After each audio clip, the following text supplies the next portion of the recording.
क्या सारे के सारे चैप्टर बदल चुके हैं भाई, या फिर कुछ चैप्टर पुराने भी आए हैं? कौन सा चैप्टर आपके लिए इजी रहेगा और कौन सा चैप्टर हार्ड रहेगा क्लास 9th मैथ के अंदर जो हमारी न्यू बुक्स आई अभी, और कौन से चैप्टर को करने से आपको क्लास 10th में और क्लास 11th के लिए आपकी जो नींव है, फाउंडेशन है, वो बन पाएगी? किन चैप्टर को कवर करने से आपके अच्छे मार्क्स आएंगे? आज सारी की सारी बातें भी इस वीडियो के अंदर कवर करने वाले हैं ताकि आपको पूरे साल कुछ कंफ्यूजन ना हो मैथ के अंदर। तो स्टार्ट करते हैं भी हमारी वीडियो। आप सभी का स्वागत आपके अपने YouTube channel maths with MK में। तो देखिए भी आज के हमारे इस वीडियो के अंदर हम पूरी की पूरी जितनी भी अभी तक हमने, वैसे तो आप सभी को पता है 2 पार्ट्स में बुक आई अपने पास। एक तो पार्ट 1 आया है आपके पास और एक पार्ट 2 आया है। अभी तो पार्ट 1 ही आया है, पार्ट 2 अभी नहीं आया। अभी आप अगर वेबसाइट पे भी जाओगे एनसीईआरटी की तो वहां पर फर्स्ट पार्ट्स की ही पीडीएफ्स आपको अवेलेबल होंगी, सेकंड पार्ट्स की अभी नहीं आ रही है, वहां पे एरर दिखा रहा है। तो आज इन 8 चैप्टर्स की बात करने वाले हैं। भी सबसे पहले देखो हमारे पास फर्स्ट चैप्टर कौन सा है, orienting yourself the use of coordinate. जो कोऑर्डिनेट है भाई, ये चैप्टर आपका बहुत ही इंपॉर्टेंट होने वाला है, क्योंकि इस चैप्टर के अंदर आपको ज्यादा कुछ नहीं करना होता। थोड़े बहुत तो आपको पहले भी पता है, आपने एक्स एक्सिस और वाई एक्सिस के अंदर क्वेश्चंस करे होंगे, कैसे ग्राफ पे प्लॉट करते हैं, ग्राफ वाला सारे का सारा काम है इसके अंदर। कोऑर्डिनेट्स आपको मिलते हैं 3 4 जैसे आपको दे दिया, 2 5 दे दिया, इन सभी को आपको ग्राफ पे प्लॉट करना होता है, ठीक है। तो ये प्लॉटिंग का है सारे का सारा, और ये चैप्टर बहुत ही इजी होने वाला आपके लिए। तो अगर इसलिए ये फर्स्ट चैप्टर इसीलिए दिया अब की बार क्योंकि बहुत इंपॉर्टेंट चैप्टर है। अगर मैं बताऊं 10th के अंदर, तो 10th में एक तो 7th चैप्टर आता आपका बोर्ड क्लास में, और एक आपका आता भाई 3rd चैप्टर। इन 2 चैप्टर में इसका डायरेक्ट यूज है। अगर आप अब इस चैप्टर को बहुत अच्छे से करोगे, ठीक है, तो इस चैप्टर का सारे का सारा जो भी आप बेसिक सीखने वाले हो सीधा 10th के अंदर 2 चैप्टरों में लगेगा।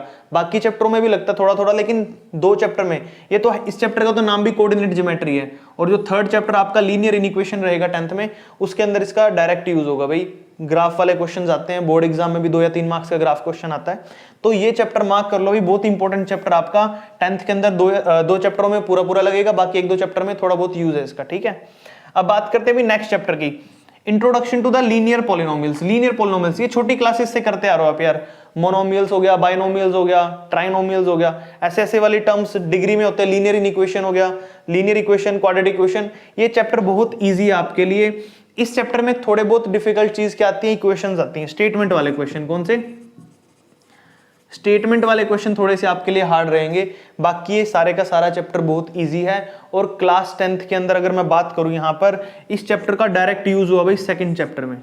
2nd चैप्टर का नाम क्लास 10th में पॉलिनोमियल ही है, और इसके अंदर जो थोड़े बहुत पॉलिनोमियल्स का जो बेसिक कॉन्सेप्ट है वो उसमें यूज होगा भाई, ठीक है। तो आपको इस चैप्टर को बहुत अच्छे से करना होगा, ठीक है। अब बात करते हैं 3rd चैप्टर की, वर्ड ऑफ नंबर्स। अब ये पूरे का पूरा चैप्टर बच्चों को अगर स्टेटमेंट वाले क्वेश्चनों से थोड़ा डर लगता है तो उनके लिए थोड़ा सा हार्ड हो सकता है। बाकी ये चैप्टर इजी आपको रैशनल नंबर हो गया, इरेशनल नंबर हो गया, प्राइम नंबर को, प्राइम आपको रैशनल नंबर्स को जोड़ के दिखाना है, मल्टीप्लाई करके, डिवाइड करके, ऐसे ऐसे क्वेश्चंस आएंगे इसमें जो बिना स्टेटमेंट वाले क्वेश्चन होंगे। और ये चैप्टर बहुत इजी है आपके लिए अगर आप स्टेटमेंट वाले क्वेश्चनों में प्रॉब्लम आती है, बट कुछ क्वेश्चन इसमें ऐसे भी जो स्टेटमेंट वाले नहीं मिलेंगे आपको, ठीक है। और साथ साथ मैं बता दूं, क्लास 10th के अंदर रियल नंबर नाम से चैप्टर आता है, पहला चैप्टर ही है क्लास 10th में, और इसी चैप्टर से उसके अंदर बहुत सारी बेसिक चीजें आपको सीखने को मिलेगी। अगर आप ये चैप्टर करते हो तो 10th के अंदर रियल नंबर नाम से जो चैप्टर आएगा उसमें आपकी हेल्प होगी। हमारा फर्स्ट चैप्टर है क्लास 10th में, तो मैं आपको लिंक करके दिखा रहा हूं कि कौन सा चैप्टर 10th में किस तरीके से जुड़ा हुआ है इसमें, ताकि आप अभी से अगर अच्छे से प्रिपेयर करोगे क्लास 9th के सिलेबस को, तो क्लास 10th में आपको मैथ में स्ट्रगल करने की बिल्कुल जरूरत नहीं पड़ेगी, और बिल्कुल अच्छे से आप कवर कर पाओगे अपना पूरा सिलेबस, ठीक है। अब बात करते हैं यहाँ पे एक्सप्लोरिंग अलजेब्रिक आइडेंटिटी। ये लो भाई, अलजेब्रिक आइडेंटिटीज है, ये आप पहले भी कर चुके हो भाई, ठीक है।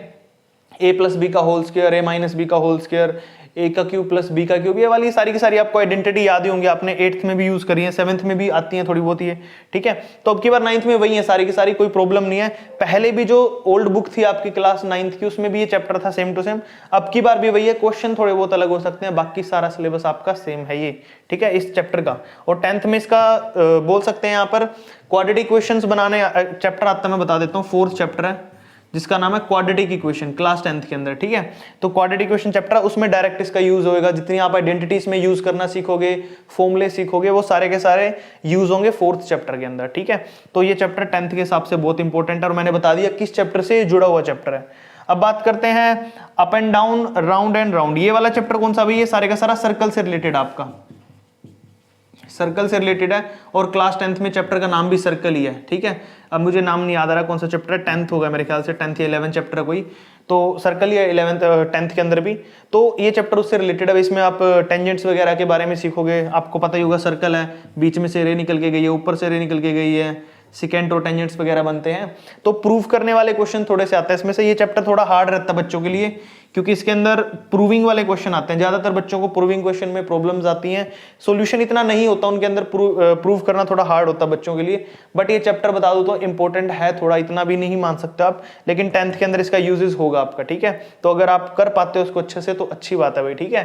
नेक्स्ट चलते हैं पेरीमीटर एंड एरिया, तो आपको पता ही है भाई, पेरीमीटर एंड एरिया हमारा ये डायरेक्ट ही इसका वॉल्यूम एंड सरफेस एरिया नाम से चैप्टर आएगा क्लास 10th के अंदर, बिल्कुल ही इंपॉर्टेंट चैप्टर मान के चलो इसे आप। और ये चैप्टर हार्ड नहीं होते हैं, कुछ बच्चों को थोड़ा यूज करने में प्रॉब्लम आ जाती है। पहली बात तो इसके अंदर आपने अपना बेस जो है वो कवर करना, अच्छे से स्ट्रॉन्ग बनाना फाउंडेशन, ताकि आप सारे के सारे पेरीमीटर एरिया के क्वेश्चन कर पाओ।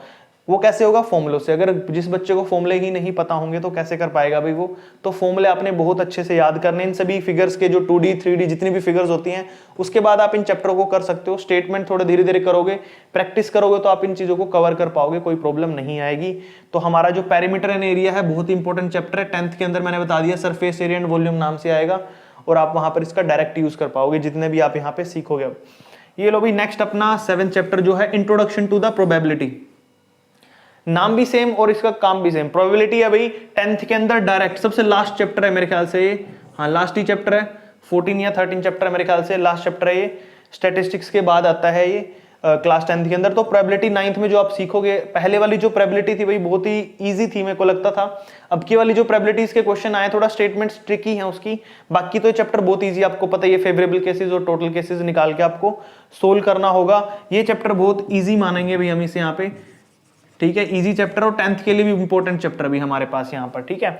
अब बात करते हैं यहाँ पे predicting what comes next, exploring sequence and progressive. ये थोड़ा सिलेबस आपका न्यू आया भाई, इससे पहले ये नहीं था। जो प्रोग्रेशन था इसको हम शॉर्ट में एपी और जीपी बोलते हैं, ठीक है। जीपी मींस होता है ज्योमेट्रिक प्रोग्रेशन, एपी मींस होता है अरिथमेटिक प्रोग्रेशन। जो अरिथमेटिक प्रोग्रेशन है भाई आपका क्लास 10th में सेम टू सेम नाम से आएगा, चाहे आप सर्च करके देख लेना, एपी के नाम से आएगा आपका क्लास 10th में, चैप्टर नंबर 5वां है भाई ये, ठीक है, 5th चैप्टर है, क्वाड्रेटिक इक्वेशन के बाद आता है 10th क्लास में ये, तो 5th चैप्टर है, इसका नाम है एपी। और जीपी होता है जो हमारा पहले एनसीईआरटी की 11th क्लास में आता था, किसमें आता था ये, 11th जो क्लास उसके अंदर मैथ में आता था ये जीपी वाला। अब की बार इसमें थोड़ा बहुत उसका पोर्शन ऐड किया हुआ है, ज्यादा नहीं है, बट ये कि दोनों चैप्टर बहुत इंपॉर्टेंट। अगर आप ये चैप्टर अच्छे से करते हो 8th वाला भाई, तो इससे आप क्लास 10th का और 11th का दोनों का सिलेबस कर पाओगे कवर, और ज्यादा मुश्किल नहीं है, कैलकुलेटिव पार्ट ज्यादा रहता है इसमें, कैलकुलेशन ज्यादा रहेंगी, इससे ज्यादा हार्ड नहीं मानेंगे इसे। तो अब मैं एक बार पूरा ओवरव्यू दे देता हूं आपको। सबसे पहले था अपने पास कोऑर्डिनेट, बहुत इजी है भाई, जो बच्चे मैथ में थोड़े वीक होते हैं वो भी इस चैप्टर को कर पाएंगे, बस थोड़ा सा ग्राफ को अच्छे से समझना है, प्लॉट ही करना है, ग्राफ लाइनें मारनी है, ठीक है, कुछ नहीं ज्यादा इसके अंदर।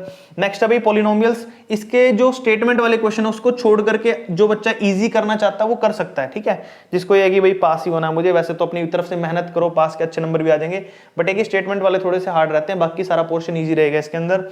ये आपका थोड़ा सा स्टेटमेंट हटा दो तो ईजी है ये भी, ठीक है। और नेक्स्ट था भाई आपका word of number, real number prove करना, ऐड करना, सब्ट्रैक्ट करना, एलसीएम वगैरह लेना आता है तो अच्छे से, तो ये चैप्टर बहुत इजी रहेगा आपका, ठीक है। अब बात करते हैं अलजेब्रिक आइडेंटिटी। आइडेंटिटी याद करके बस प्लॉट कर, आइडेंटिटी याद करके आपको पुट करना है गिवन नंबर्स ऑफ स्टेटमेंट के अंदर, जो भी आपको क्वेश्चन होंगे, ये चैप्टर आपको आइडेंटिटी याद होंगी तो अच्छे रहेगा, आपके लिए ईजी रहेगा। और 10th में मैंने बता दिया 4th चैप्टर में आता है इसका यूज। उसके बाद अभी आपका सर्कल ये हार्ड रहता है बच्चों के लिए, अगर प्रूफ करने की चीजें हैं, छोटी मोटी चीजें हैं, रेडियस वेडियस निकालना तो आप निकाल पाओगे, ज्यादा दिक्कत नहीं आएगी इस चैप्टर में। और पैरामीटर एंड एरिया है जो हमारा भाई, ये तो आपको पता है शुरू से चलते आ रहे हैं चैप्टर, एरिया हो गया, पैरामीटर, 2D 3D फिगर्स, फॉर्मूले याद कर लो अच्छे से, बाकी इजी रहेगा आपके लिए सारा ये। और प्रोबेबिलिटी वाला तो मैंने शुरू में लिख दिया था, इजी है भाई। स्टेटमेंट थोड़ी सी अब की बार इस 9th के अंदर न्यू बुक में ट्रिकी सी आई है, बाकी वैसे चैप्टर ईजी है, ज्यादा हार्ड नहीं रहेगा आपके लिए। और 8th चैप्टर भी थोड़ा न्यू है आपके लिए, आपको एपी और जीपी वगैरह नहीं थे पहले, अब आए हैं ये। और ये थोड़ा सा मैंने बता दिया, एपी 5th चैप्टर है क्लास 10th के अंदर, और जो जीपी है 11th क्लास में आता था, ठीक है। तो ये हमारा पूरा ओवरव्यू था अभी हमारे पूरे के पूरे सिलेबस का।